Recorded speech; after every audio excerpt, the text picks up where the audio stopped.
just a quick spoiler warning before we begin our chat with Marcel. Even though we've tried our best to keep spoilers to a minimum, there will still be quite a few of them. So have a read on the screen and be sure you're okay with the spoilers before proceeding with this chat any further. I won't give any spoiler warnings for any of these except for scenario 106, which is one of the scenarios in Forgotten Circles. We'll be revealing it in its entirety, and I'll have a big visual spoiler warning for that before we review the spoiler.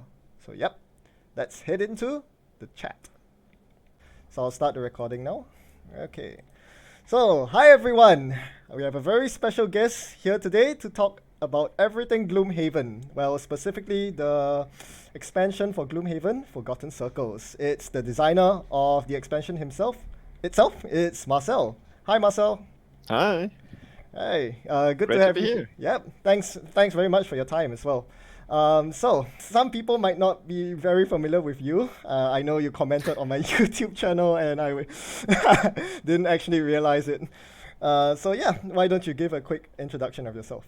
Okay, yeah, I'm mostly a custom content designer for a lot of different games, but I actually managed to get in touch with Isaac very early in the development of Gloomhaven and managed to work with him on the project, and so I got involved with the design of the game.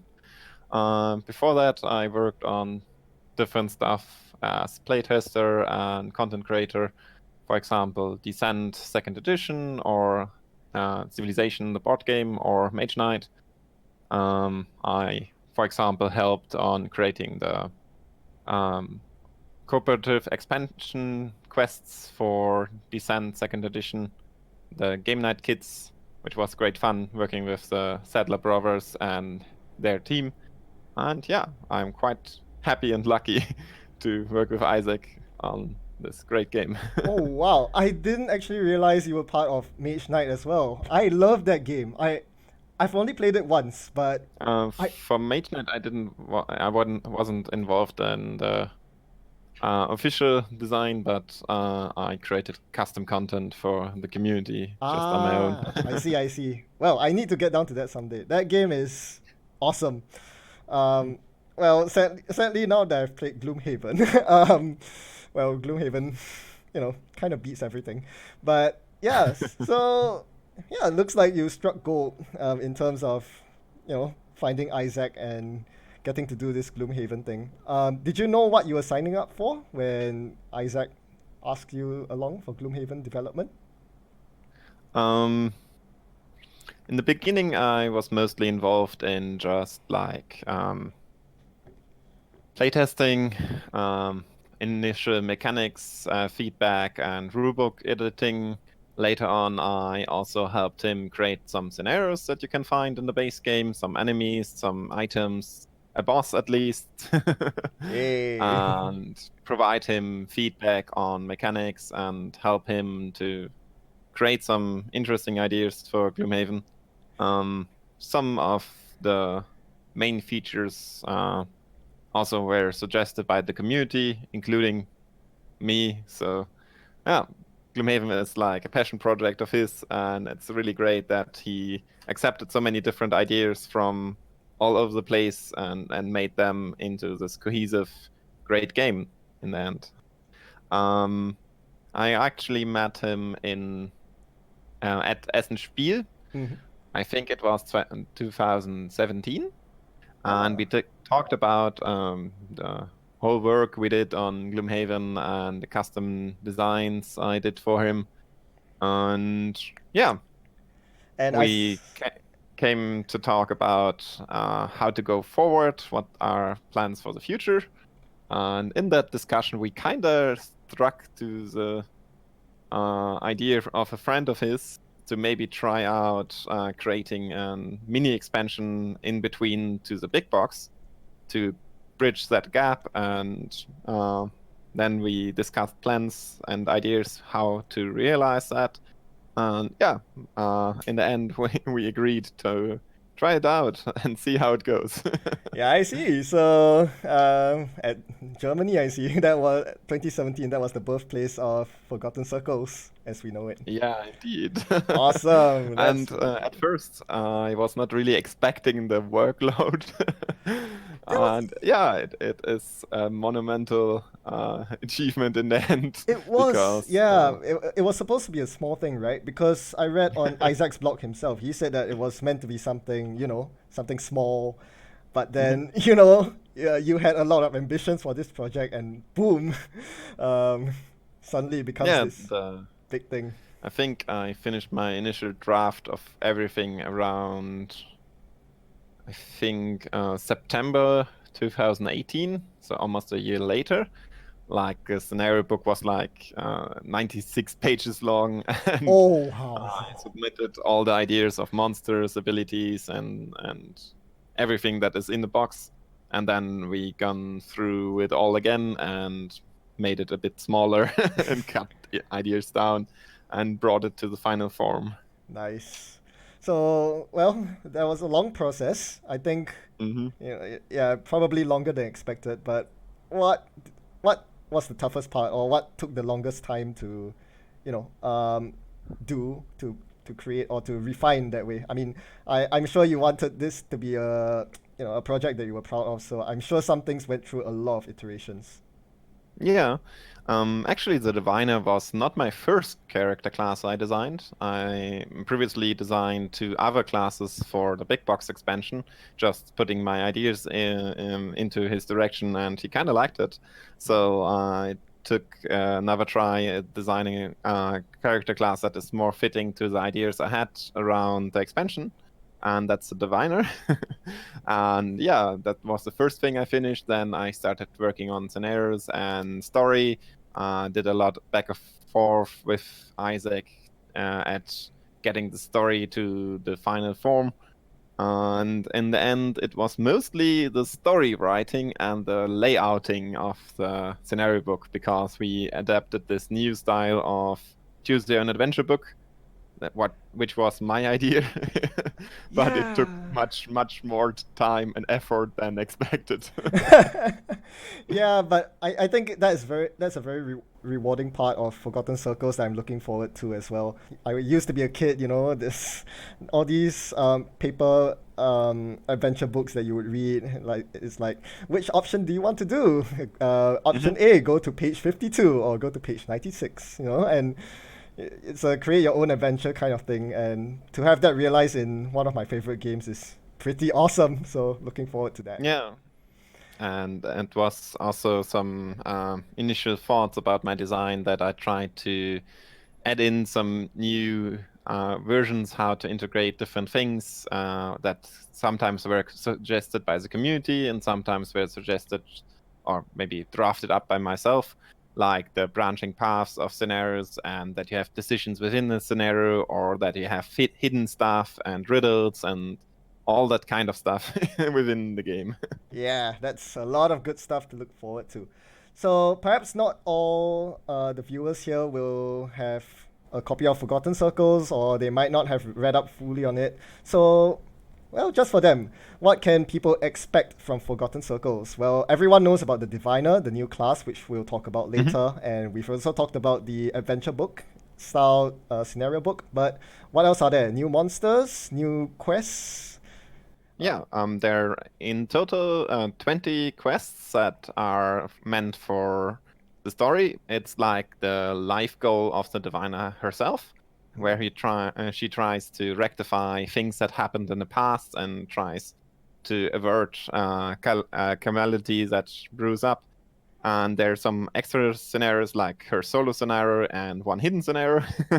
Hey. And yeah, you will encounter some new monsters of races that were never used as monsters before.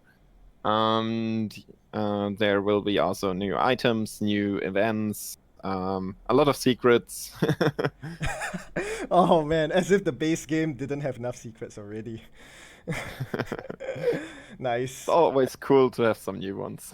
Yeah, that's awesome. So, so basically it's like a full package. It's like a full-on extension from the base game. Everything you can expect from the base game is just more content added on every single front. It Yeah. seems nice. But also new mechanics like the new status effect, new wordings like teleport or regenerate, and new also mechanics for the monsters, how they behave. There are a lot of new ideas in there. Yep, I think that's definitely the thing that has gotten most people on the forums excited from what I see. So yeah, that's a pretty good segue into the Diviner. That's the class that everyone's talking about.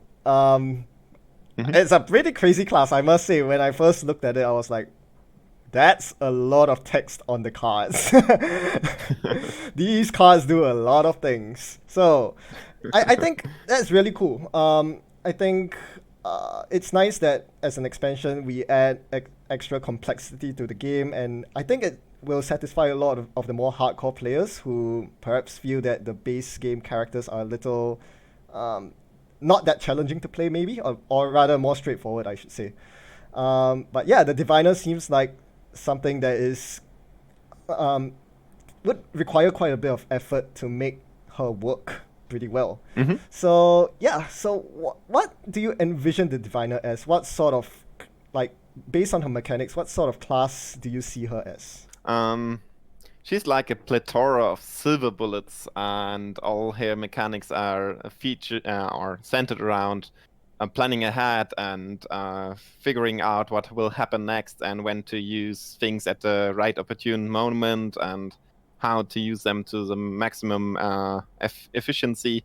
It's very in tune with her story of being a diviner, that the better you plan ahead and look ahead with all her mechanics, the more reward you will get for that. And that goes as far as that you can vastly switch up her active card pool each scenario just to bring the right stuff to the right moment, and then use these silver bullets as to their most efficient use. Yeah, for sure. I think that's kind of an important thing to do for most characters, as it is like picking the correct cards for each scenario. But with the Diviner, I think more important than usual, because you usually have like a build path for every character and can choose which build path you work towards. And the Diviner is not that straightforward. It has some couple of build paths like the Rift or a Curse build or a different build, but it's mostly about getting to know each card and seeing their uses in which opportunity they have the maximum impact.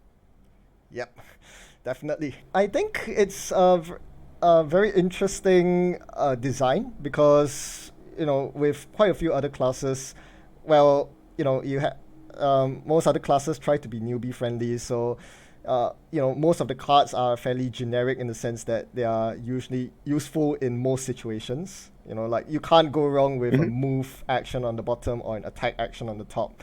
But with the Diviner, playing the right card at the right time is pretty important, and because of that, I think she's a fairly a class that's meant for more advanced players. I think newer players or players that don't have a strong grasp of the mechanics might struggle with, making good use of the knowledge element that the Diviner has, all the peeking at cards that you can do. Right. And initially in my design, the Diviner only unlocks once you finish scenario 51, and then her story begins in the expansion. But Isaac said it would be more interesting to have the Diviner available for everyone once you buy the box, because otherwise you can't use any content of the box when you buy it. Yeah, that's a bit unfortunate, isn't it? I think that was a pretty wise choice overall. Right. So right. So let's talk about how you conceive of this class. How did you, from which angle did you start? Like, did you start with the mechanics and then work your way into a coherent class, or did you start with the idea of, a class that can foresee the future? I actually started with the lore, because the final of Gloomhaven, the base game, is kind of open-ended and leaves a lot of questions unanswered. So I try to first write some idea of story, how it could come to a conclusion. And the deeper I delved into the lore, the more it was apparent that there would be an opportunity to create an Aster character at first. And then I figured out that yeah, we go into deep spoiler territory probably if I go for more specifics. I So I'm see. trying to be broad. Yep. That Acer is kind of was like imprisoned for various reasons, and she had nothing else to do than watch the world unfold, and she was forced to kind of think about all these things and to observe. And from that observation, her powers grew and grew by predicting like cause and effect. And then it's just a mere small step towards divining the future in a way. Nice. So that's the idea behind it, Mhm. and yeah. So did all these new mechanics like you have teleportation, you have these rift effects. Did they come Mhm. naturally as from this idea of Ace the Diviner, or did you have to go through like several iterations trying to find out what mechanics best fit this new class? Um, Actually, my very first draft isn't that different from the final draft. Yeah, Rifts is like a trap-like mechanic that is position-based and can be played around with, that creates this interdimensional small fissures that have an effect between dimensions, which is very Aster-like. The looking at cards and looking at abilities is like the most requested ability for Gloomhaven from the community. Was it now? So I didn't know yeah, that. actually. And before I started designing that, I drafted up ideas myself, which design spaces weren't explored yet. And that was on my list. And then I seen the request for that mechanic, and I thought, yeah, it's very fitting. It fits the Acer theme, it fits the Diviner theme. So let's use that and explore that. Similar to the teleportation, it's very similar to rifts in a way that you rip a hole into the dimensional barrier and travel from A to B via other means, and it leaves also, I think, room for new design space. And yeah, it's a bit similar to Maeve from Warcraft 3, where you had opportunities to explore hidden areas with her blink ability. And Teleport has a very similar design space that you have, like hidden, unique areas which you can only reach with Teleport, that you Yeah. can build into scenarios. And that was a awesome idea I wanted to explore in Gloomhaven. Yeah, I bet there we'll definitely see a lot of that in the new expansion. Hmm. But interestingly, I wonder. On that note, do you think that it's you know, would the diviner be too much of too much of the center of attention, I should say, too much in the limelight during the Forgotten Circles campaign? Because I think she would like, especially if there are certain mechanics that certain for example areas that only she can reach, then a lot of the burden would be on that one player playing the diviner, and the rest of the players would be the supporting cast in the background. um, I can imagine that. But that's why I made the Diviner not a straight like damage class or a straight up class that can do a lot of things. It's a very Ah, supporty class that has to focus around her allies and supporting them in various ways. And yeah, that's very deliberate that she doesn't have many attacks and stuff like that. It's for all sure. about um, dividing the tension light between her and her allies, because she has so many abilities that can make her allies like really awesome. Yeah, I mean, now that you mention it, that makes a lot of sense, and yeah, I can definitely. That was a very good choice, I must say. Like, yeah, she's very support oriented, simply because a lot of her defensive abilities only affect allies and not herself. So, Mhm. yeah, she's pretty selfless Yeah, in that regard. you're correct that the main story and the quests kind of focus around her story and around different things that are important for her quest. But still, I think there are a lot of other classes, or better to say, all other classes that play with her still have quite a spotlight because she needs protection and she needs some damage. For sure, yeah, that's a very good way to balance things out. I love it. Nice. Yeah. So speaking of her support abilities, um, s- yeah, I guess that's another reason why people will not find her a straightforward class to play. She doesn't, just do damage like many of the other classes out there. Some of Mhm. the interesting mechanics are like regeneration. That's a new one that Mhm. we are gonna see in Forgotten Circles. Basically, the opposite of wound. Interestingly, Mhm. so having a source of constant healing. I guess that's something that was the idea behind introducing the regeneration mechanic. Y- First that, and also I kind of took that idea from Isaac's big box expansion and just pulled it forward to Forgotten Circuits because it naturally fitted with her planning ahead. Because if you regenerate in the middle of the battle, it will get lost quite fast. While if you regenerate at the right moment, you can get a lot of value out of it. Yeah, I mean, you could easily recover your your maximum HP if Mhm. you stay out of combat long enough. That's pretty cool.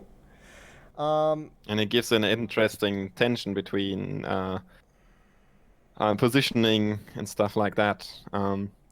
Regenerate is kind of um, like what I wanted to say, perceived as quite weak, while in actuality it can do a lot of work if you focus your play a bit, accounting for it in a way. yeah, it definitely has a lot of potential if used correctly. Mhm. I think that is something that can be said for virtually every mechanic of the Diviner.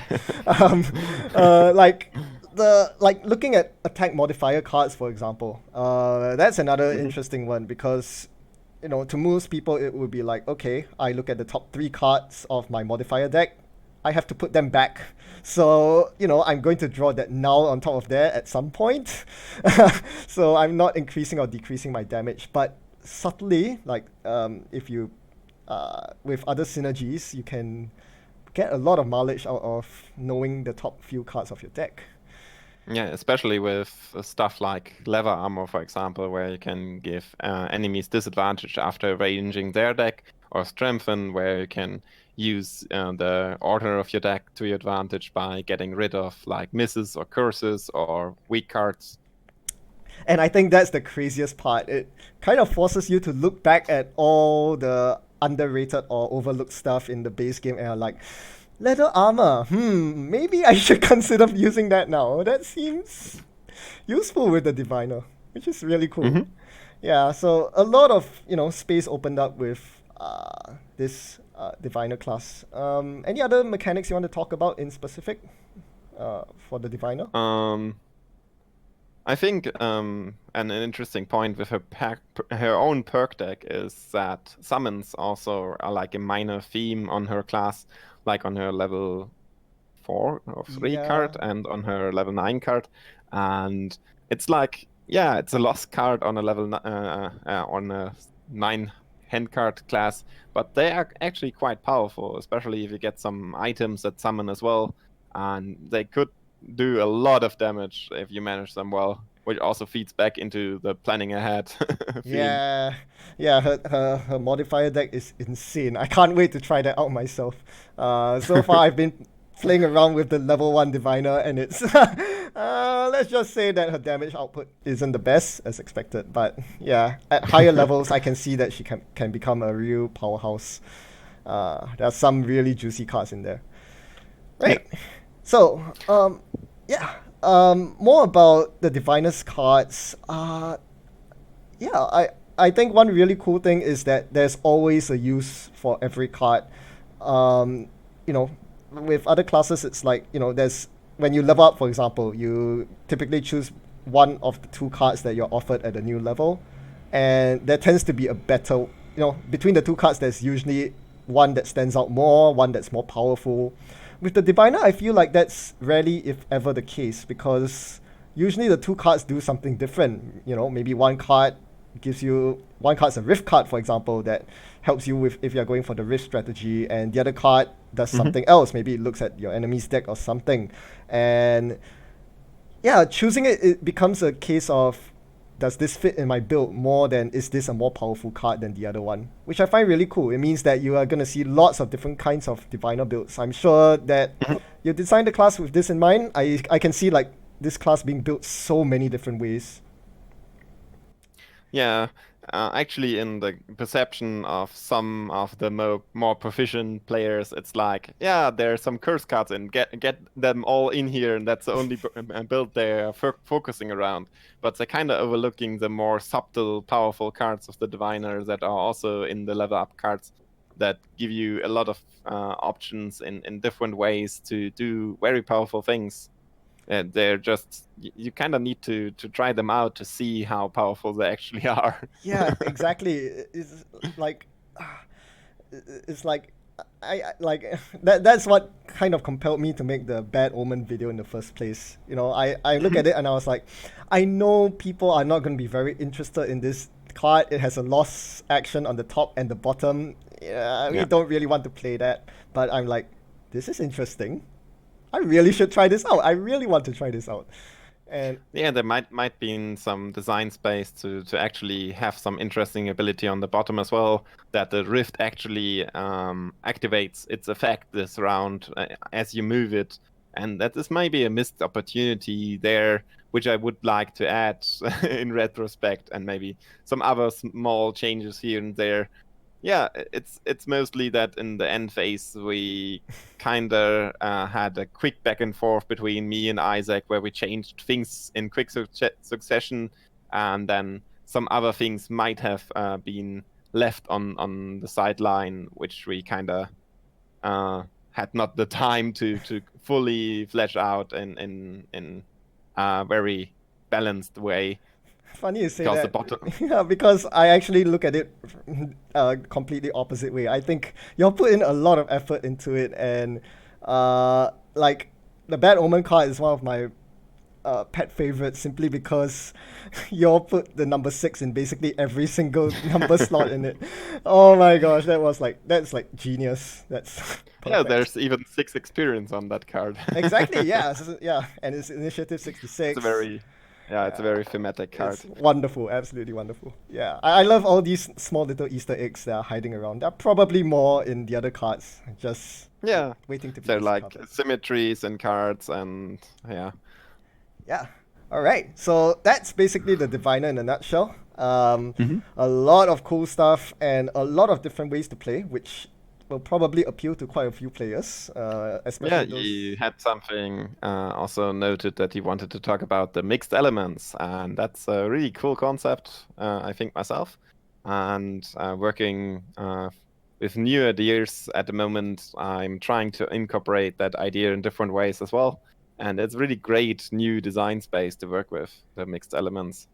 It is, and I think I talked to you about this before we started recording, but one of my favorite sort of designs are those elegant designs, those that are simple yet open up so much design space, or just change a lot of things. And mixed elements is that. I mean, it doesn't take too much brain power to learn what mixed elements do. They're basically the same thing as in the base game, but yeah, they just open so much possibilities. For example, at the moment I have an idea of a class that works with different mixtures of wind plus something else, but it always has wind as one of its components.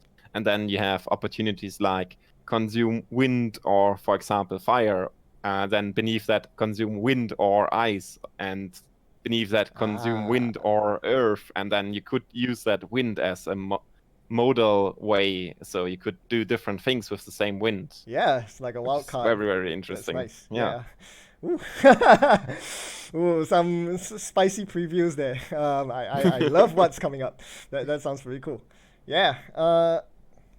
Good stuff. And yeah, I think there's no better time than this to introduce the mixed elements thing, because the diviner is very dual element, with light and darkness. So yeah, that's pretty awesome. All right. So that's the diviner. Let's talk a bit about your Forgotten Circles scenarios, because, well, Forgotten Circles isn't just about the diviner. Well, we already mentioned that the scenarios are going to be kind of adventure book style, which I can't wait. That will be very interesting, and the story, I expect, will be very coherent with the diviner as well. So that's going to be a pretty cool experience. Now, in terms of scenario design itself, I know you come up with all sorts of wacky ideas and have some really cool ideas for scenarios. I guess some people who have not played that much of the base game might not know, but you have designed some of the scenarios in the base game as well. And yeah, scenarios 55 to 58 and scenario 81. Yeah. Because Isaac reached out for different content designers to suggest custom scenarios. That was a contest, actually. From that contest, scenario 81, the Temple of Eclipse, was born. With its story, with its boss, with its enemies and everything, with its rules. And later on, he liked the designs of Matthew G. Summers and me quite much. So he asked us to create other scenarios for like personal quests. So I designed the Seeker of Thorn storyline, the Take Back the Wood storyline, and the Vengeance storyline. And all three were very interesting design spaces to explore. Especially Seeker of Thorn is one of my favorite ones in the base game. And most of the community also regard that quest line as a very interesting one. Okay, now you've got me very tempted to play that as well. I haven't actually done that myself. I'm really looking forward to that. But yeah, I mean, I was just talking to you as well. My group of friends played Scenario 81, that Temple of the Eclipse, today. And yep, there you can find a perfect example of a simple but elegant and game-changing mechanic that is so very nicely worked into the scenario, and ties in with the storyline very well. So that's really cool. And yep, we can expect more of that from Forgotten Circles. Speaking of which, quick sidetrack, but was Forgotten Circles mostly a one-man effort from yourself? I mean, in terms of the design process. I know, after that you show it to Isaac, and you all will play test it and vet it through and stuff, but yeah, as far as the design process goes, mostly everything in Forgotten Circuits except like art and layouting was done by me.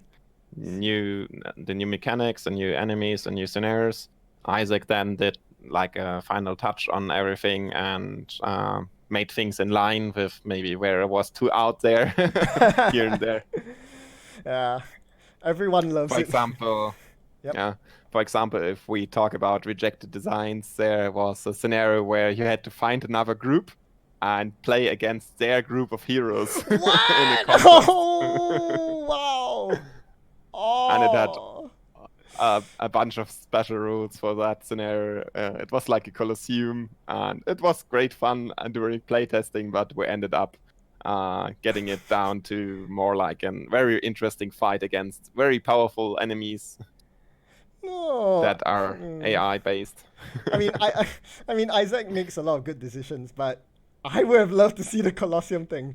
Oh, that is such a... Well, I won't say it's a missed opportunity. There's always space for it down the road, I suppose. But that's so... Funnily, I initially designed it to have both options, to play against just the AI and play against other players. And yeah, as said before, Isaac said it's way out there. Yeah, because my gaming group has also been theory crafting.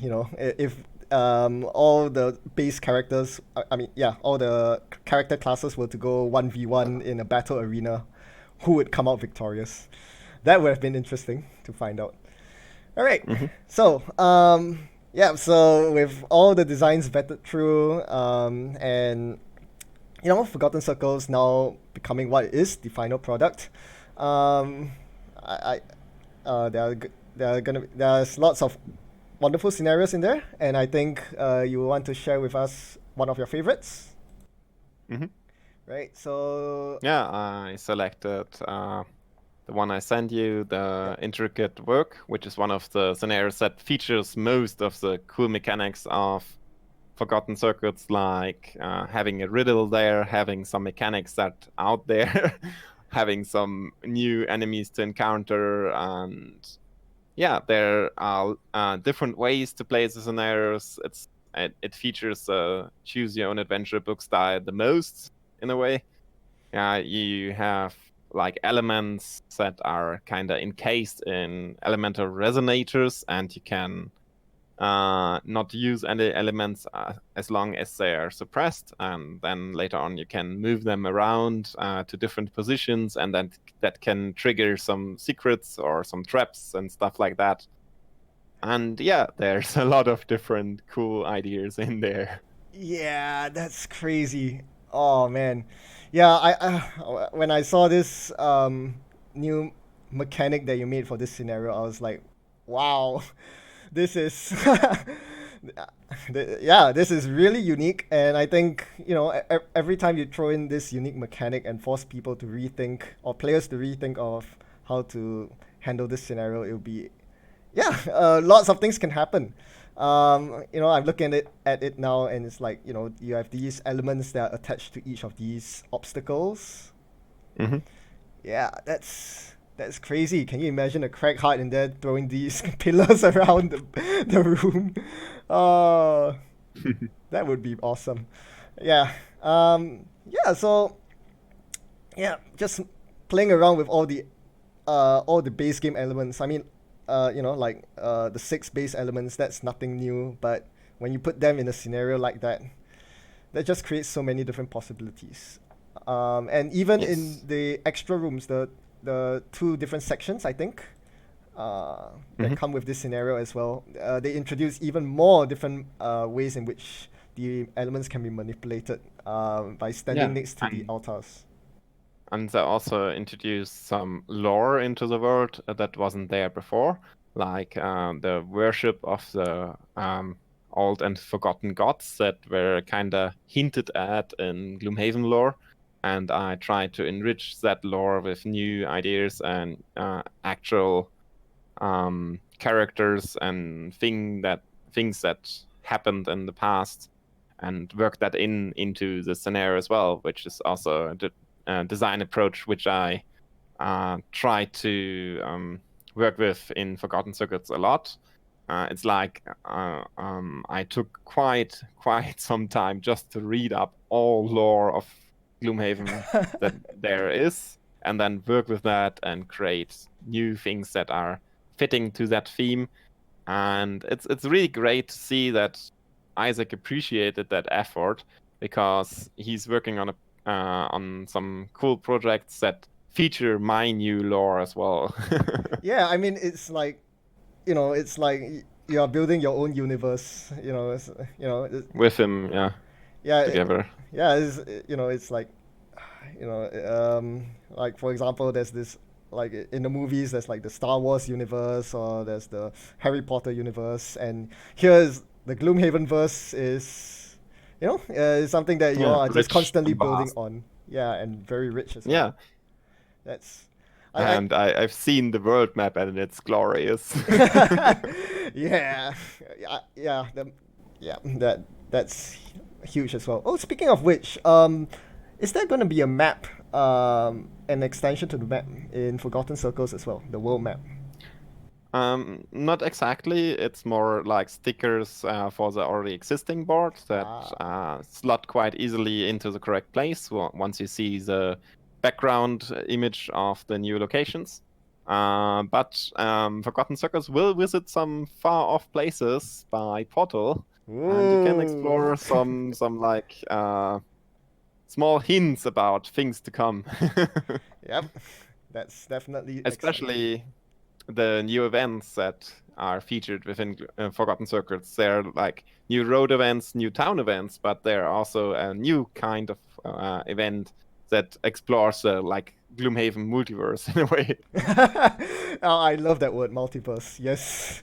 Can't, yeah. Now, can't wait to see more of this Gloomhaven multiverse. So yeah, that's speaking of which, that leads us to the Gloomhaven big box, the highly anticipated one that I'm sure you have been putting a lot of work into making happen.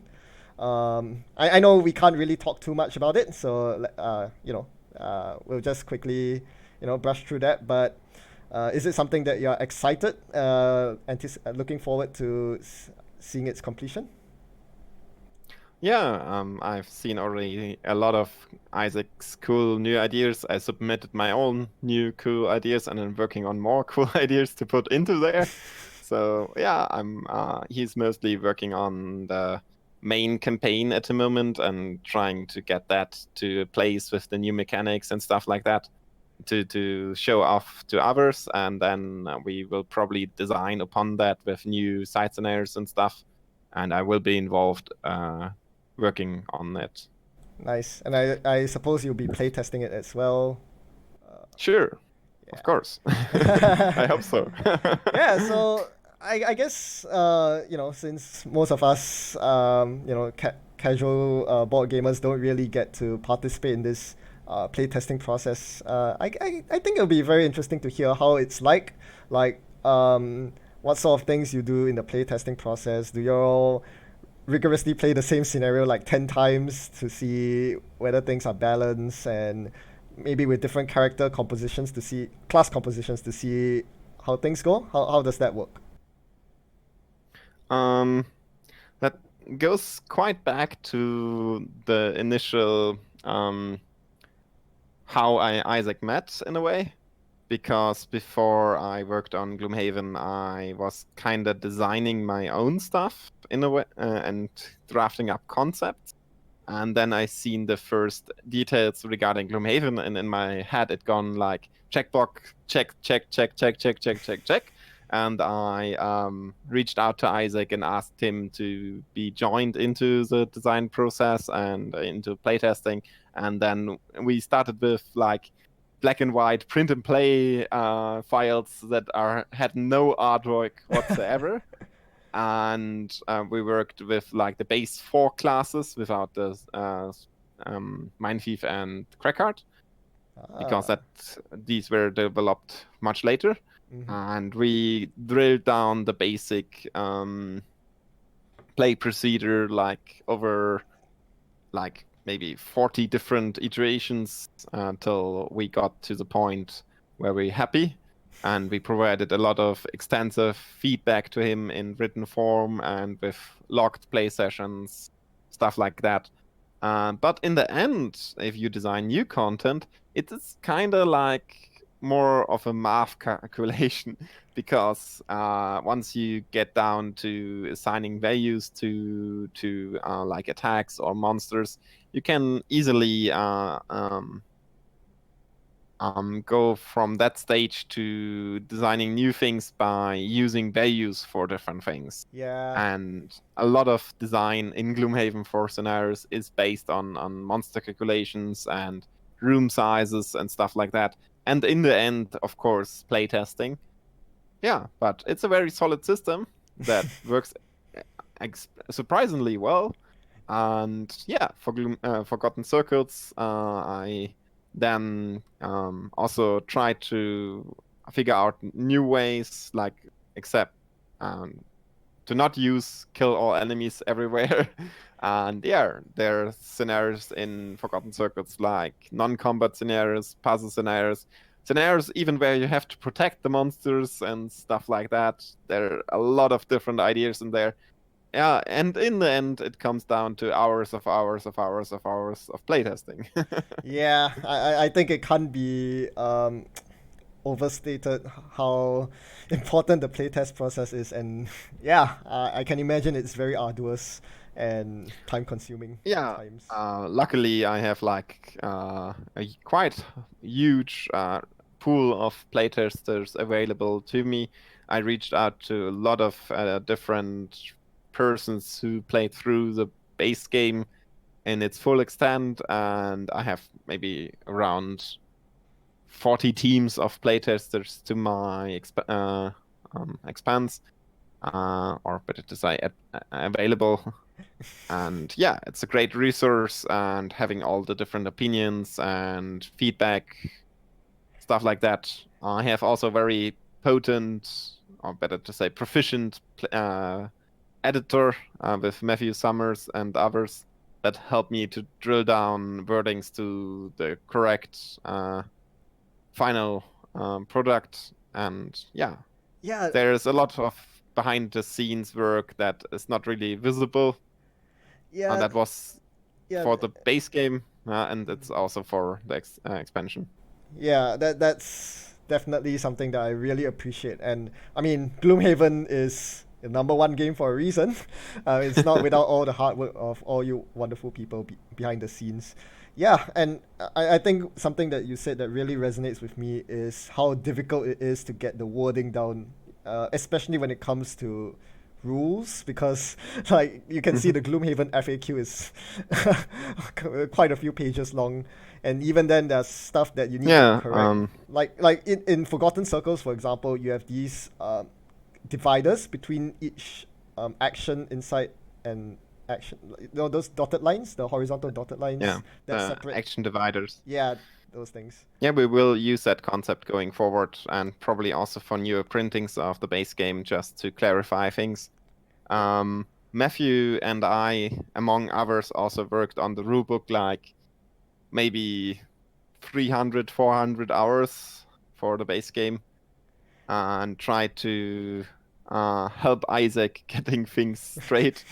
And without that work, Gloomhaven would probably never been successful, because truth be told, Isaac is a good designer for mechanics and stuff like that, but he's not a good rulebook writer.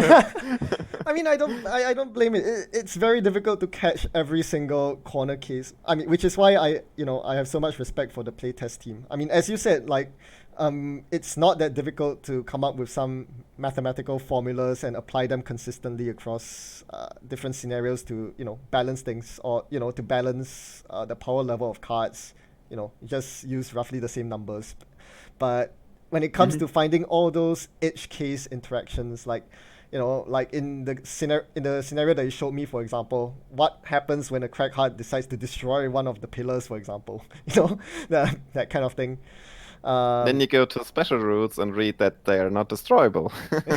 Yeah, so exactly. So these, like, it takes playtesting and a lot of thinking through all the abilities. Like, Gloomhaven's a big game. There's so many classes. You have to think of every single edge case and cover them all. That's not easy. And yeah, I mean, you said you spend collectively hundreds of hours on the rulebook. I'm pretty sure you've spent about 100 hours on the forums answering rules questions as well. The community. I try to reach out and help wherever possible. Yeah, and I know Isaac does as well. And I will say that's really, really greatly appreciated. Even though you all try your best to cover everything, the FAQ, having unofficial, official rulings on edge cases like this really helps with streamlining the game's experience. So yeah, big thank you to you for that. Right. So yeah, and also I'm trying to work with the community in different ways. Like, I'm supporting streamers of Gloomhaven by just dropping in, giving some rulebook help and stuff like that, and supporting them with events like streamers, for example, Forged by Geeks or Alucard, who do extensive streams of Gloomhaven, and then I do some cool events with them. Or I did the event that revealed Forgotten Circles in the forums with all the riddles all over the internet and the puzzle pieces, which was great fun.